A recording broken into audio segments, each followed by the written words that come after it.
Now let us turn to the subject of today. I want to thank first BCW Agriculture for sponsoring us.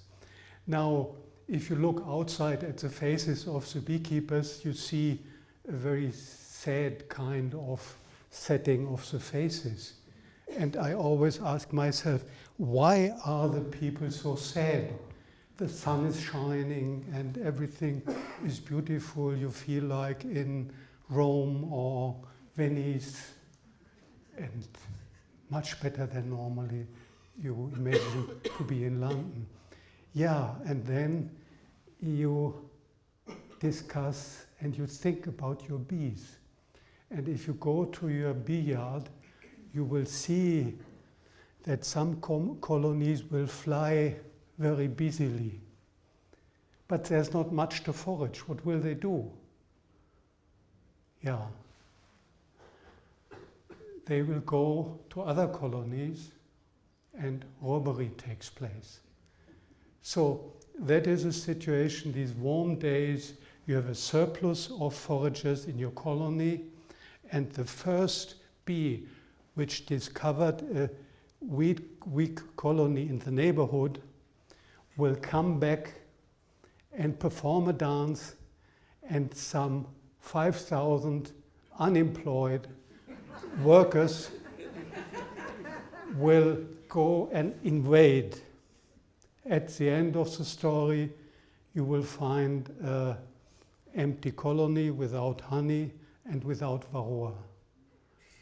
And the honey and the varroas are in your strong colony, which you treated beautifully, and that's why this colony was so strong. So I can understand the beekeepers outside who are looking so sad and are not enjoying the sunshine. Yeah, you see the Varroa and the viruses are the major cause of honeybee losses in Europe and also North America and in many, many places. And so every beekeeper wants to get a final solution for the Varroa problem. But you see, this solution will not come. I think if we are realistic, we have to realize that there will be not one solution which will suddenly relieve us from this Varroa nightmare. So our approach to the problem is improvement with small steps. And I must say this before I start with my lecture, because you have to understand that what we are offering, if everything goes well, and I'm not very sure of it, will be a small step forward, but it will be not the final solution of the Varroa problem. There are other people who will promise you that one, but we will not do this. Yeah, we start in May, beginning of May. That is a rape field in the back of our institute. We have up to 60,000 bees, 20 kilograms of honey in our colonies, and how many Varroa mites. Now, if we are looking at this comb, we can calculate that there are about 5,000 brood cells on each side, and in each brood cell, or some of the brood cells, there are Varroa mites. So if you're looking at this brood comb and you're thinking of Varroa, your joy is not without some reflection. And again, what happens in those days is that with the emergent bees, the varroa comes out. Normally you have about 2 daughters, so it goes on 12 days. So we can say just roughly varroa population, or the number of varroas in a colony doubles within 12 days. Now, if you look, this is a normal brood curve. This is May. We are somewhere here with the rape blossom, and the brood goes back in October. You see we are somewhere here. Only very few brood is left. But the population of varroa increases, and if the number of the brood cells goes down, and at the same time the varroa number increases, the infestation, that means the percentage of the cells which are infested by varroa mites, will automatically increase. And in those days, here, August, July, when the infestation increases, we have the rearing of the winter bee. So we are in a very difficult situation. Yeah, now we will go on, or I will go on in the seasonal cycle of the honeybee biology, and we come to the blooming of the chestnut in July, beginning of July, and in those days the new bee season starts, because the bees are rearing the winter bees, and at the same time the brood is already reduced and we are extracting the last honey from our colony.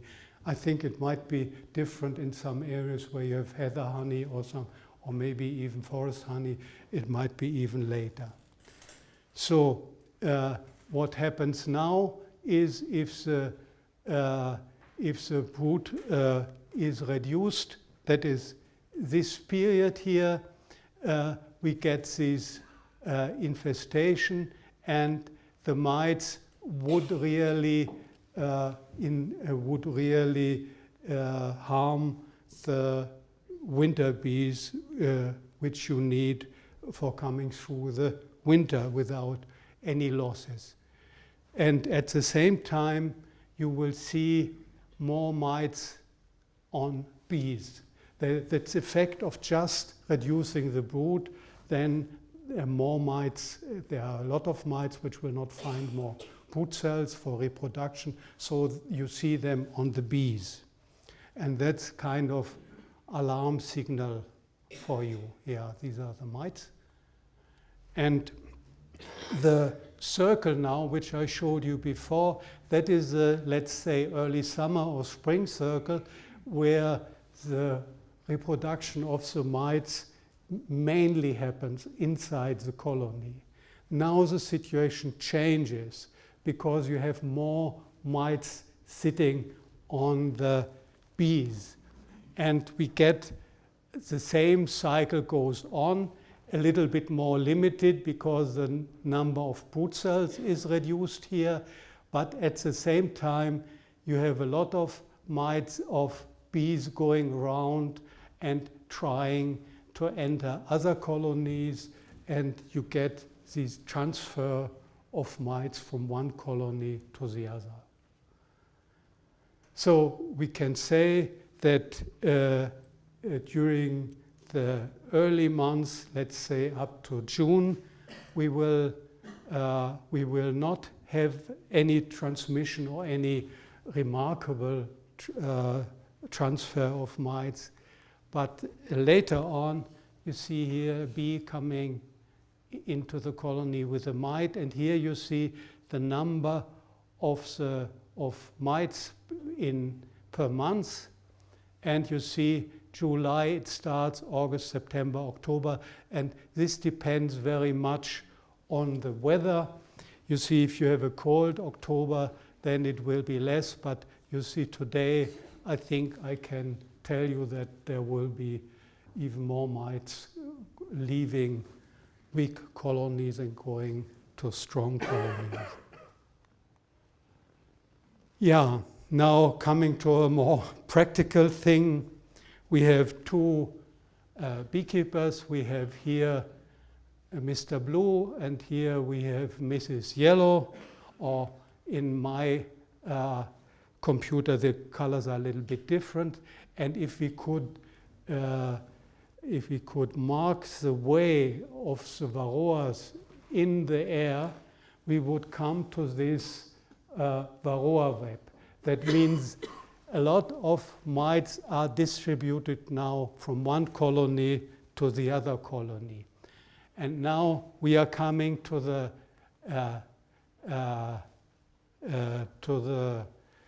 practical thing. So Mrs. Rosa treats her colonies. You see the mites are gone. But the problem is Blue does not have time. So that is what happened. The mites will go from the untreated colonies to the treated colonies. And of course, that is not very nice. Now, Blue does not treat, but Rosa puts on a Varroa gate. So you see there's a gate. And the result of the treatment is safe because Varroa gate does not allow any mites to enter, and Rosa does not depend on the beekeepers in the neighborhood. And that is a situation, you see, I learned beekeeping by my grandfather and my father, and in former days we were kind of emperors in our bee yard, but since we have Varroa, we depend on the coordination with other people. And I think in Britain you are very cooperative, it might be nice, but in Germany we have a lot of disadvantages in this way. So one of the purpose of the Varroa gate is to become independent of the colonies in the surrounding.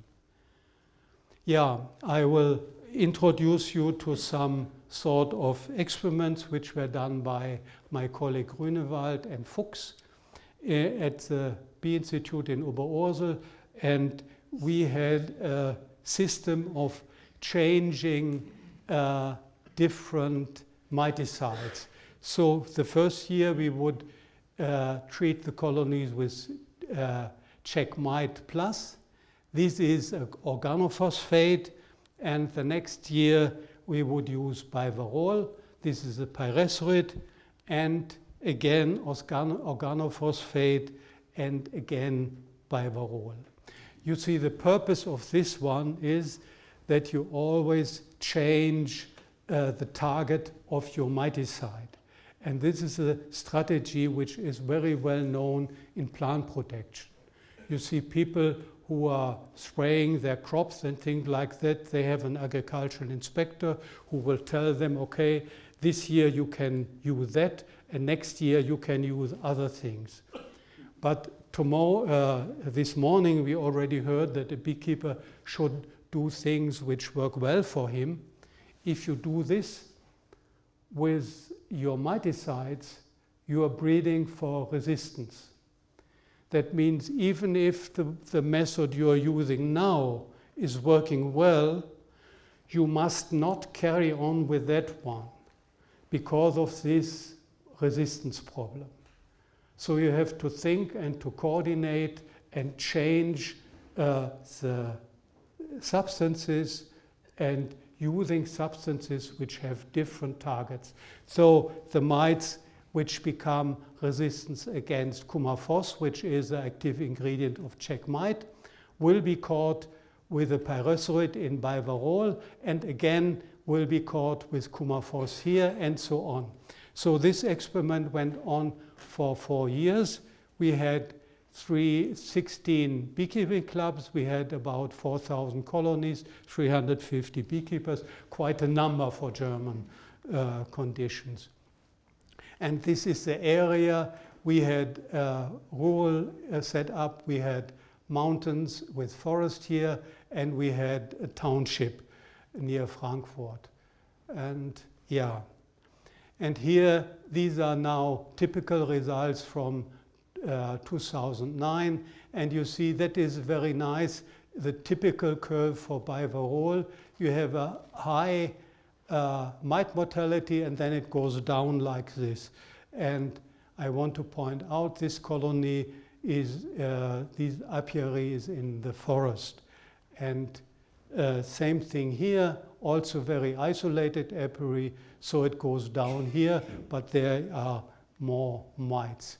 But now, if we are coming to the more township area, you see something like this. That means we kill the mites here, but later on we get the reinfestation and we get more mites in.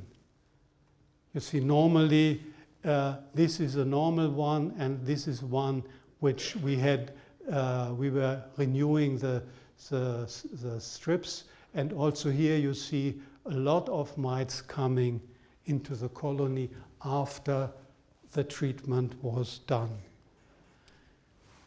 Now, this is beekeeper A.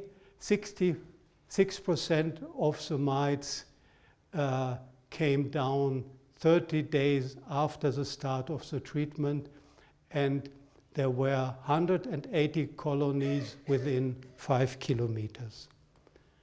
And the similar thing here, you also have more than 50% 30 days after start of treatment. Normally after 30 days, your strip would have killed all the mites. So these are the mites which are transported, and it clearly depends on the number of colonies which are in the surrounding of your hives.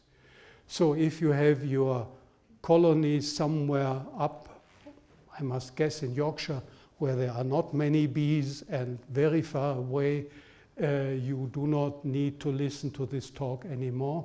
But if you are near London or southern England, where you have a high density of beehives, you better stay and be a little bit more patient to listen what I'm going to tell you.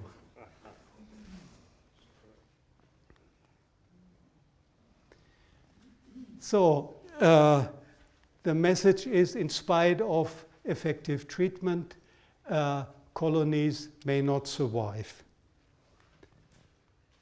because of reinfestation. Yeah, so this is the idea of the Varroa Gate.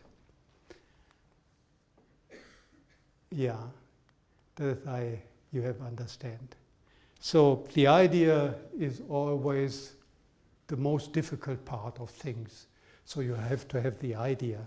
And if you have the idea, the question if that is feasible and how is a secondary question. But today I will also attend to secondary questions. And the first step, of course, you have to do is you have to come down from the bee colony, because the bee colony is very complex. Everybody here in the auditorium knows this. It's more complex than we can understand. And we always stand in front of our colony and we ask ourselves, what are they doing and why are they doing it? And there's no boss, but they have a pleasure to clean the hive. They do this and that, and you do not understand. And also bee colony is very valuable. So if you want to do research, for the first step to use a bee colony would be overestimating your own capabilities. So we always try to reduce a bee colony, and we reduce it now to a cage with always 10 bees in it. But are bees enough? No, of course not. We need varroas. And here you see, I've shown you already here 3 varroas. But if you make research, we had a student who was doing that, you have to realize that about 2 to 1% or less than 1% of the mites are sitting on the back of the bees. And others are sitting at the side, but most of the mites are sitting down here. These are the sternite. That is the underside of a bee's abdomen, and you see how nicely the mite fits into the bee. You see, that's a very, very good adaptation. It's nearly impossible. You see, even the hairs of the mites mix with the hairs and the bristles of the bee. So it's very difficult to remove. The mite has a very good hold. And in this position, the mite has free access to the intersegmental membrane. These are the soft tissue, the soft skins which are connecting the sclerites, and the mite can drink the hemolymph from time to time as much as she needed. But of course, you see, we need Varroa hunters. So people will sit down and will take the bee and look underneath, and if you have a mite, you are happy. And we need about 150 mites or something like this.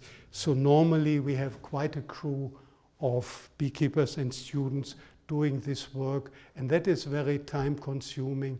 And the other thing is we have to thank beekeepers, because we normally advertise that if a beekeeper sees some varroas in his colony and he gives us the colony, we will trade a very healthy, good colony without Varroa mites. And this way we get colonies which are really nicely infested and which are useful for our research. Yeah, the next way of the bee with a mite is going into this cage, and then the student will let the bee run through a Varroa Gate or prototype of a Varroa Gate. That is this picture here. See the cage, and there the mite goes into the bee with the mite goes into the cage, and then we keep the cages for 24 hours, and you see here, if everything went well, we see some mites coming down, and at the end we will put it in a deep freezer, and we will look at all the frozen bees, and here you see a mite which has survived our test.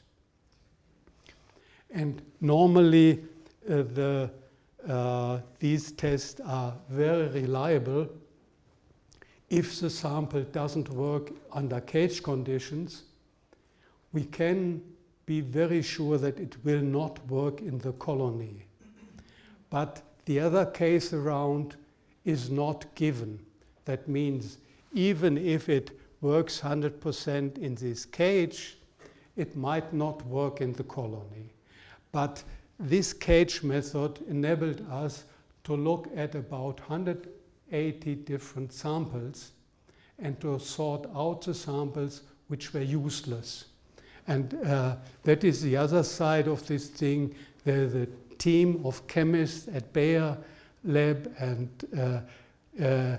who are doing nothing than sending us useless bee samples, and out of these useless bee samples, samples for Varroa Gate, we will find 1 or 2 which will pass the next step. Yeah, now we were experimenting with tubes and the different lengths. You see, you only have to see that some were 100% and others nearly nothing. 20% in our setup doesn't mean anything. And this was one of the results which we had. And tubes you cannot put in front of the bee colony because they are difficult to manufacture. So we had to go to channels, and then our result was, you see, you cannot recognize what I tell you, and I think I have also with the green arrows, these are dead drones, and these dead drones got stuck in this channel.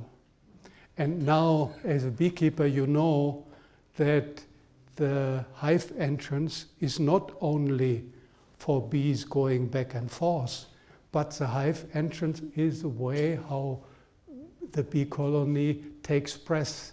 So a lot of air must go in and out. And what happened here at this stage is that we harmed some of the colonies because the dead drones were blocking our entrances, and we could say that this approach is not feasible. Yeah.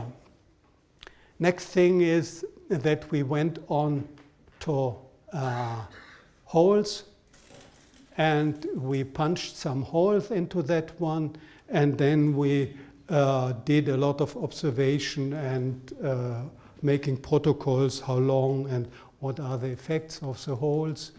And this is Kummerfoss, and you can see we have a wide range of 100% efficacy or Varroa mortality with this Kummerfoss sample. It always depends on the percentage of Kummerfoss. I will later on discuss a little bit about the chemical background of this thing. It's at this stage it looks very simple, but later on you will understand that it is not simple at all. Yeah. Now we have, that's Deutsch means German. So you might have the same winter like we have. And this is a German winter in Gainesville. Normally from January to April, we are staying with Jamie Ellis. I hope you enjoyed his very beautiful lecture this morning. I think it was a highlight in my experience. And so, the main animal down there in the campus is a Varroa Gate.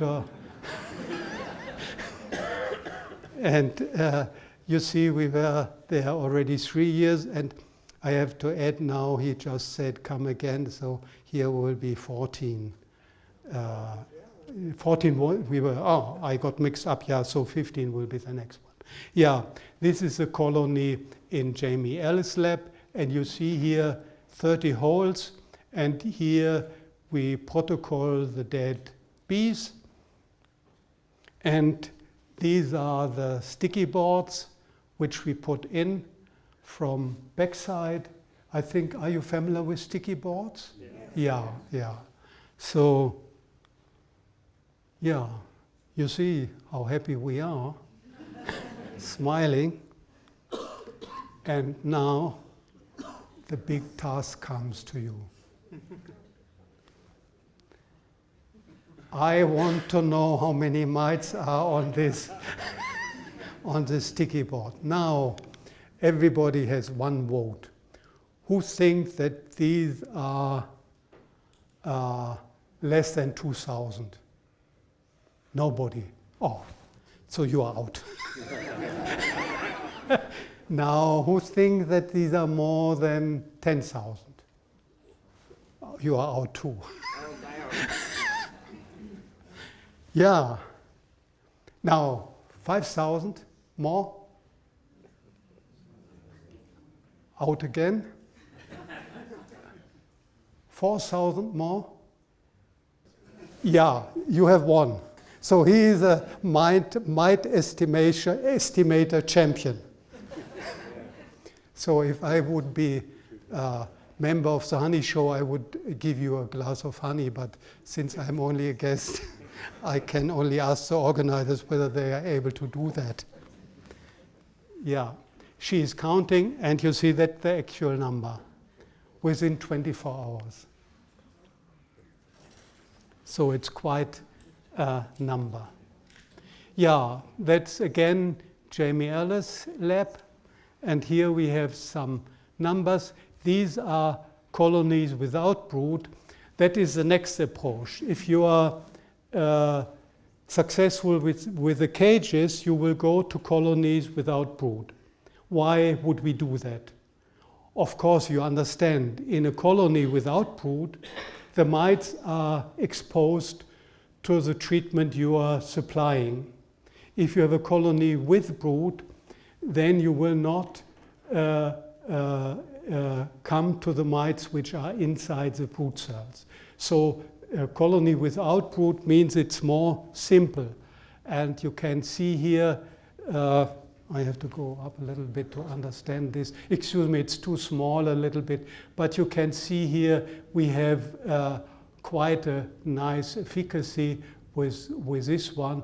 And this is flumetrine, which we are using in this cage, in this case. And the next one is a little bit higher dosage, and we come here very near to 100%. So this looks very promising. You see, I told you before about the resistance problem. So we are developing 3 different acaricides. We are flumetrine, then we have Coumaphos, and the other one is amitraz. These are the known acaricides because the Varroa Gate will only function.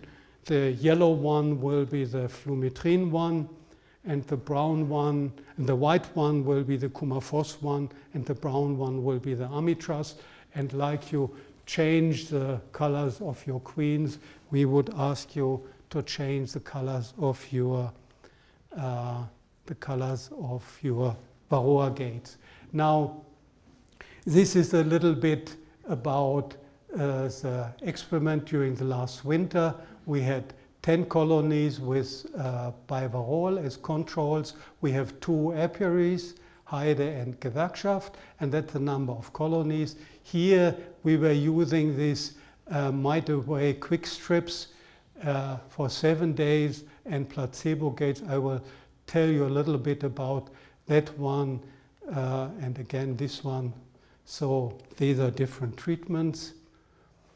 And here you see the results. We treated 20 colonies with 50% recommended doses of max for 24 hours. And the result was that 5 colonies were dead out of 20, and we lost 8 queens after this application. And we took only half of the dosage. So I do not know whether it is on the market here, but if you are using it, please be very careful with that one. Very, very careful. We had these experiences are very significant, and we have other institutions in Germany which got similar things. It depends very much whether the sun comes up on your colonies or not. These were maybe not so nice conditions because we had a day like today when we were applying it. Yeah. Now we are looking at the surviving mites. We had in the placebo group 168. We had 20 surviving in this gate, 1 in this one, and 3 here, and 1 here. Why I'm discussing surviving mites?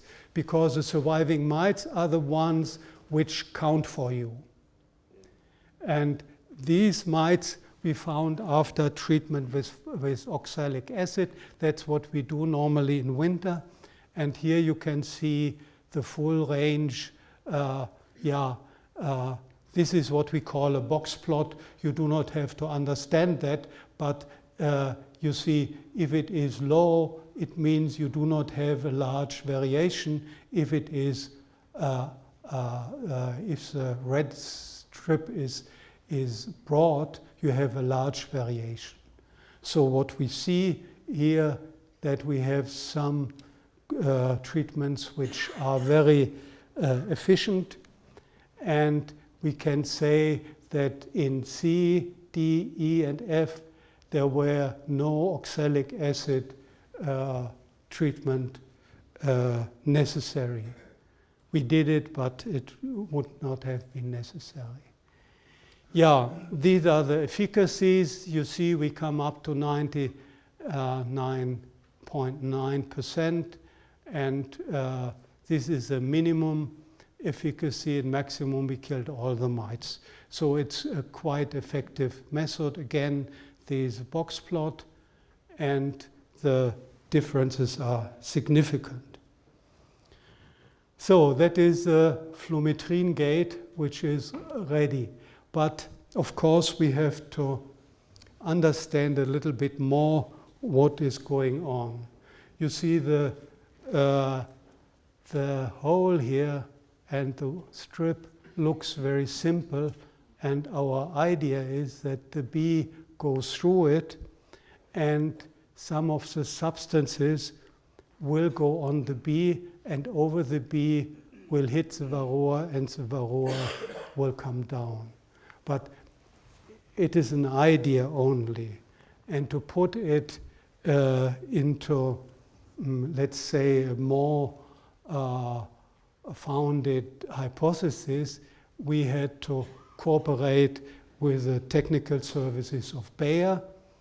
And what we see here, you see all these strips are composed, one component is PVC, which is a polymer, something like a skeleton. That means that a very fixed substance, a very fixed structure. And on this structure, there's movement going on. And you have stabilizers and softeners. Some of these stabilizers are increasing the speed, and others are reducing the speed. And what we are transporting is the active ingredient. And here you see a very fresh cut surface of the strip, and you see within 1 day you already get some extrusion of active ingredient, and it becomes even more, and that is after 6 days. So what we can say, and what the chemists did, is that they developed a system where the substance is moving out of the skeleton of this PVC and coming to the surface. And again, we have here a cut through. This is a Flumethrin strip, and we have a placebo strip. And we find, and they found out that Flumethrin has a fluorescence. And after washing the surface of active ingredient is replaced rapidly. So then the fluorescence gives us the possibility to analyze even small quantities, much smaller than what you can get with gas chromatography from things. And you see, this is a bee which went through the Varroa Gate with Flumethrin. So we have now indication that it is really like this. The bees go through the hole and take up the substance, and the substance will move over the surface of the bee and will hit the varroa. Now, many of you will be asking what is the kind of residues which you are causing. So according to our preliminary results, we never got any measurable residues in our colonies during these experiments with the Flumethrin gates. So I think all of this is much safer than what you do with a bivarroa strip, because the distance between the gate in the hive entrance and the wax and the honey in the colony is much larger, and only small colonies are transported.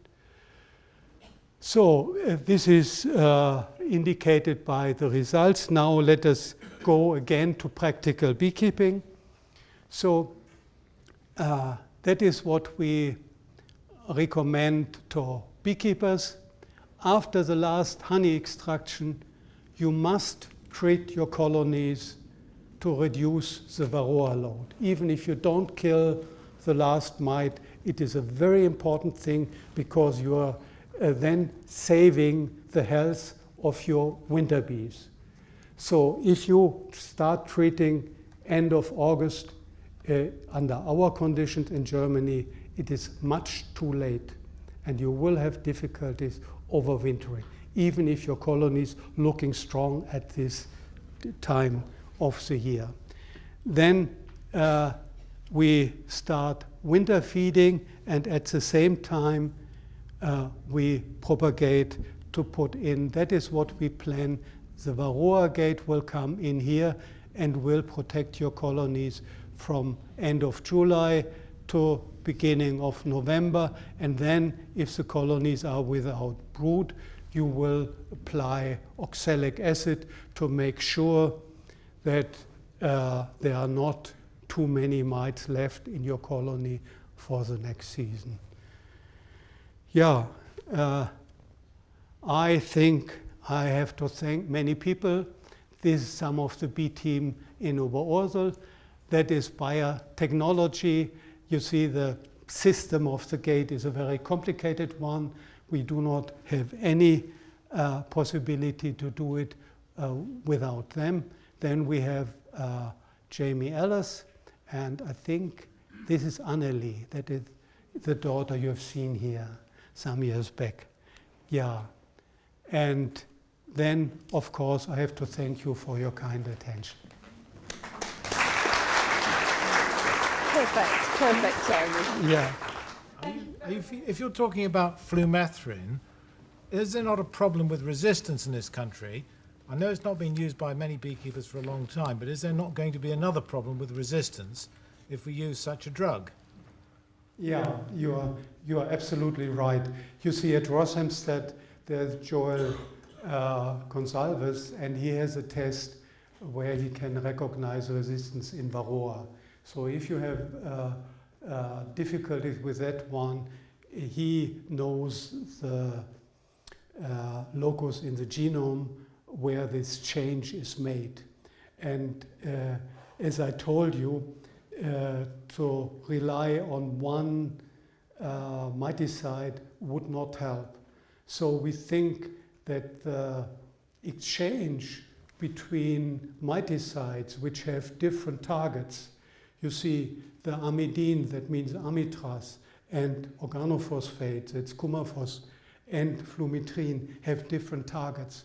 So if you are treating 1 year with one miticide and next year with the next miticide, as we have shown in our big field experiment, we can, let's say, if we don't really block, but we can delay the buildup of resistance. At the same time, you see, we are working very hard testing components of essential oils. So the Varroa Gate, the idea of the Varroa Gate is not inevitably connected to one drug.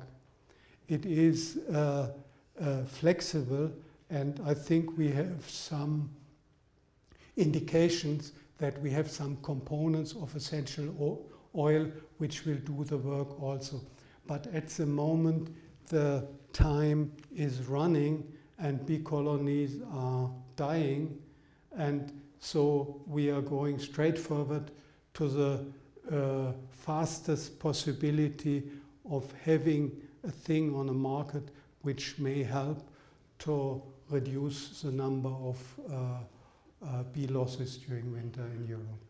What's the effect of the Varroa Gate on the transport of pollen into the hive? Yeah, the question is, what is the effect of the Varroa Gate on the pollen?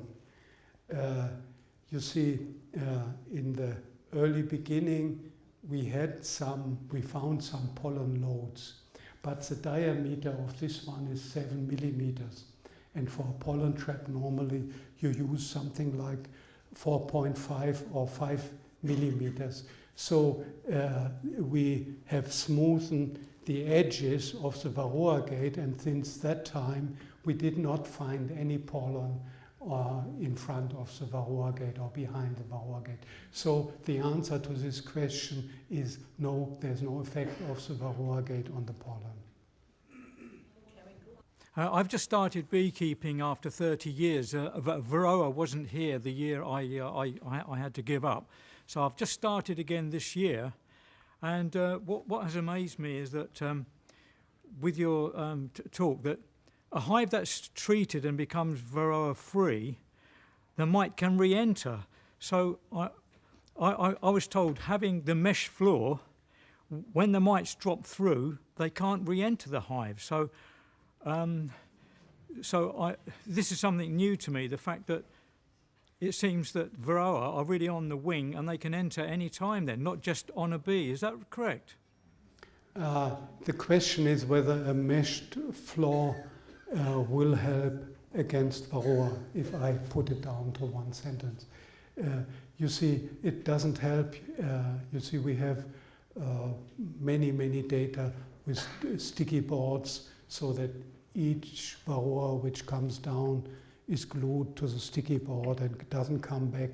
But nevertheless, you see the increase in the Varroa population. So a meshed floor will not help you, and it's a good thing for it helps you with diagnosis, but it is no way how you can control Varroa. And the same is true for this sugar treatment, which some people do. You can do it how often you like. It will not really help your bees. In any case, it is useless to try to eliminate Varroa from your colonies, because Varroa is widespread throughout the country, so it comes in on the wings again. But if you keep it in a low level, your bees will flourish and you will get a lot of honey. So don't try to be too drastic with your treatments. Just try to keep the Varroa level, easy to say but difficult to do, keep it under the level of where it could damage your colony. Obviously a bee doesn't fit very closely to a 7 millimeter hole, so the contact must be quite slight and intimate. Have you thought of using something like a bit of a bee brush, where it would push through a lot of fine fibres and get a much better contact with the killing agent? Yeah, we have done a lot of experiments with different kinds of brushes and tubes and channels and surfaces and things like that. I cannot say that a brush would not work, but in this kind of research, if you find a solution which works, you can sleep much better, and you do not you do not look for other things. So maybe if we get difficulties now with the other substances, we might be forced to go back to the construction. But if you ask me, I love these holes, and I see the bees going in and out, and it's a very simple, but in a way also very complicated with a chemical transport system. But you see, it might be necessary that we have to change, and that we have to follow your suggestion later on to increase the contact. But at the same time, you see, you have to think, for honeybees, time is money. You see, they have to go fast in and fast out. And if you keep them too long, like we did in our channels and in the tubes, you get secondary effects on the colony. So you have to compromise. And I think it's very important to to have the time as a minimum. Thank you for your question. We've got time probably for What about the weather and the gate at the front of the hive? If it rains a lot or the sun shines too much, is that going to affect the amount of chemical or the degradation of the chemical? Yeah, the question is whether the weather has influence. And yes, it has big influence. If there is rain, then there are no bees flying and no robbers coming into the colony. So that's very fine with a gate. If you have sunshine, then the bees will go through the gate, and again you get the protection against the varroa. So it is independent of the weather. But let me caution you, if you want to use the Varroa Gate as a treatment and you do not treat your colonies properly, and then you have, let's say, 1 week, or maybe in Britain you have also 2 weeks of rain, or 3, I don't know. So in that time, the active ingredient will not go on the bees and the Varroa can multiply. So as a treatment, the Varroa Gate is not advisable. It is a way to conserve and to save the results of your treatment and nothing more. With the Coumaphos and the Amitraz, are you concerned about residues in the wax? You see, we are not very advanced with Coumaphos yet, but we can tell you that we are much lower, let's say at least about 90% lower than what you get if you are using checkmate strips, which are registered in the United States and many other countries. So you see, no miticide is free of residues, but putting the miticide outside of the hive reduces a lot of residue load.